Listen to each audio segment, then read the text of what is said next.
permanent employment opportunities for Egyptians, whether direct or indirect. Okay, Egyptians are also invited to purchase shares in some of the projects there, which part of them will go for initial public funding. So when do you expect this will take place, and how can Egyptians benefit from these shares? Well, they disregarded this option. At the beginning, they considered, say, a number of alternatives. They said, well, let us finance the project, the second waterway parallel to the Suez Canal by establishing a corporation with shares. But they found, as I mentioned it before, it's very complicated. How come you are establishing a company within the jurisdiction of the Suez Canal Authority? It's a public authority, economic public authority. How come you are putting a company, private company, owned by Egyptians within a public authority like Suez Canal Authority? Besides, this is, of course, it would be complicated. Some people expect that, say, this is a beginning of privatizing the Suez Canal by having 72 kilometers long, owned by Egyptians using shares. This is a company, private company owned by Egyptians. Within what? Within the Suez Canal Authority owned by the government. So some people will suspect, maybe this is a start of privatizing Suez Canal. Also, for those shareholders, they need to receive profit. So how to split and take part of the Suez Canal revenue to give it to the shareholders, it's very difficult. So you have to evaluate the Suez Canal assets. It's too much, of course. That's why also it's time consuming in order to establish a corporation and register the shares in the stock market, and having a public offering takes a lot of time. I think so, they will but buy we are shares. in hurry. No, they were going to buy shares in the projects. You mean the corridor? Yes, I mean yes. I'm not the 9 years project. Yeah, in the projects accompanying the corridor. Well, I think, giving, this will be left to the investors. I mean, giant corporations, foreign or Arab or Egyptians, even Egyptians investors. They're going to come and establish their own industry in the corridor. So the multinational corporations, American, Korean, Japanese, European, they're going to come with their money, with their dollars, and give it to the central bank. Central bank will give them the Egyptian pound to establish their own industry alongside, the Suez Canal. So there is no need for, unless the government will try to establish a company, and the government, I mean public authorities, will be the founders of this company, and Egyptians will buy the shares of this company. But we don't have this kind of scenario. But most probably, the Suez Canal, developing the Suez Canal corridor will be financed. Will be financed by investors, big corporations worldwide. I mean, whether they are foreigners or Arabs or Egyptians, businessmen. Okay. Sir, now you raised the issue of the concerns for some people, whether Egyptians or foreigners.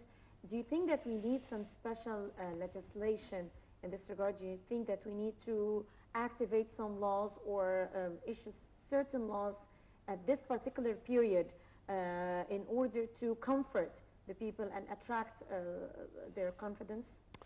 Of course, what you need is more than that. You need to improve the investment climate, including legislations. The investment climate in Egypt... Because you talked about a very important issue, which is the complicity or the complicated issue of having a private company within a government-owned company, and how this would create some sort of ambiguity for the investors. Well, I'm talking about the second parallel waterway, which will be finished within a year. But if we talk about the whole project with that will be finished within 9 years to develop the whole corridor. In this case, what you need to attract more investors, big companies to come, foreign or Arabs or even Egyptians, companies to come and establish their own industry in Suez Canal zone. I think you need to improve the climate, investment climate. Unfortunately, how easy you can make business in Egypt, there is a report normally issued by the central bank annually, by the World Bank annually. So the last report issued by the World Bank indicated that Egypt, they classified Egypt, say the position of Egypt deteriorated from being a number 109 position among, say 189 countries. Now our position became deteriorated as the investment climate to 128. So our rank now is getting down. I mean, and instead of being number 109, now it's 128. So we need to, say, to work hard in improving the investment climate.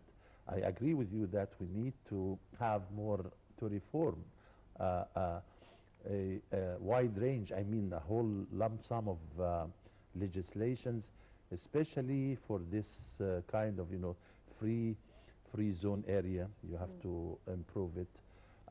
Also the dispute between the government and investors. We have a lot of between government and foreign companies, even Egyptian companies, yes, Arab companies. So we have to finalize those disputes. In addition, we have tax disputes between tax authority, the taxing authority, and the businessmen. So we have to streamline this tax problems. In addition, we have to speed up, say, giving them the permit to start their business. So registration of land and permits to build their lands. So we need to speed up, and improve the investment climates in order to attract, say, billions of dollars from, say, bringing those huge companies, multinational companies, to come so and we need start. to get rid of some bureaucratic actions that are You deeply are rooted. quite right. Yes, Yes. we need to do that fast. Of course, bureaucracy and routine in Yes. Egypt, that's an old, say, history of bureaucracy.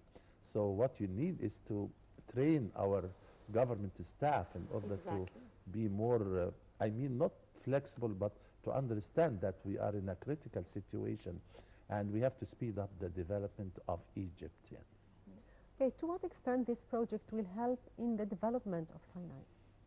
Well, it's I agree with you. This is, say, if we manage to develop the corridor over the coming 9 years, this will include 5 ports. 3 of them will be on the north, West Bursaid, East Bursaid, and El Arish. In addition, if you manage to develop this area, the corridor of Suez Canal, from Suez through Ismailia up to Bursaid, this is the starting of developing Sinai. In addition, they plan, the government plans to establish 22 industrial zones in Sinai. In addition, we have an old project of cultivating 450 fiddles in Sinai to cultivate it, and by Sheikh Zayed, Salam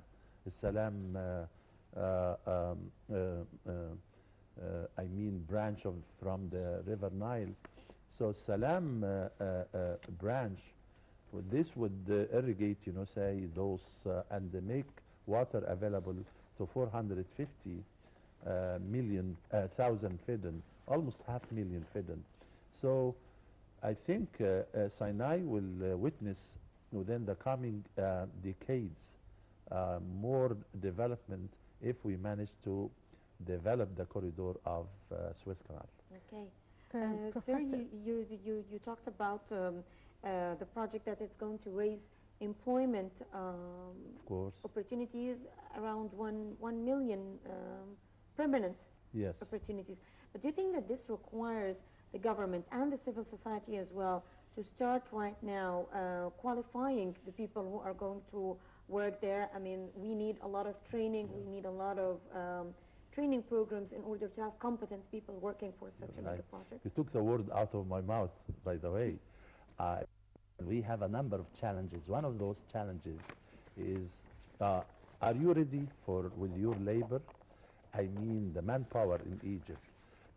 We create 1 million permanent jobs or employment opportunities.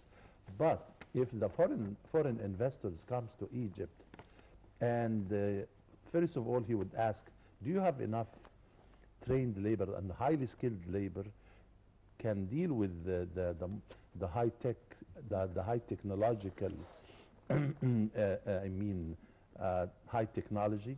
Yes. Well, we have to consider this from now on. We have to train our workers.